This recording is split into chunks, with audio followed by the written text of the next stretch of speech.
日咧就嚟到咧吉隆坡嘅天空之鏡，咁咧就喺海裏邊咧就同大家咧傾下偈。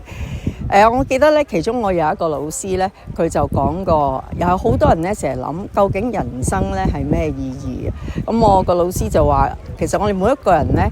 嚟呢個世界咧就好似一滴水嚇。咁我哋嚟到呢個世界咧，有陣時我哋會小波浪啦嚇，慢慢累積經驗啦，跟住我哋咧可能會變成一個大巨浪啦，做到啲成績啦。但係咧去到某一個高峰嘅時候咧，我哋又回歸翻落個大海，又可能咧去翻平靜。所以我哋人生裏邊咧會經歷咧好多自己係小水滴嘅時候，亦都會去到大波浪嘅時候，唔需要太介懷。但係整體咧，我哋係同呢個世界咧係一體嘅。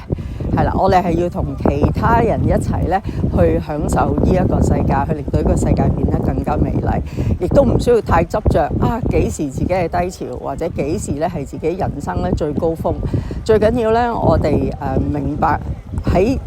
有機遇嚟到呢個世界，上天就係想我哋感受下共融一齊生活，令到呢個世界變得更美好。原來呢個體驗係啲咩呢？咁我覺得呢一個小水點或者叫小浪花嘅比喻呢，我都覺得係幾好嘅形容得嚇。因為好多時呢，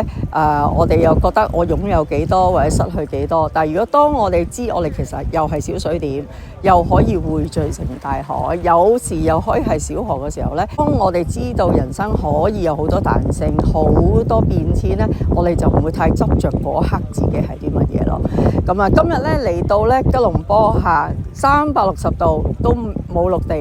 嘅，都係大海嚟嘅。咁我希望呢將呢一個比喻呢送俾大家，希望大家呢對人生呢有一啲體會。下次見。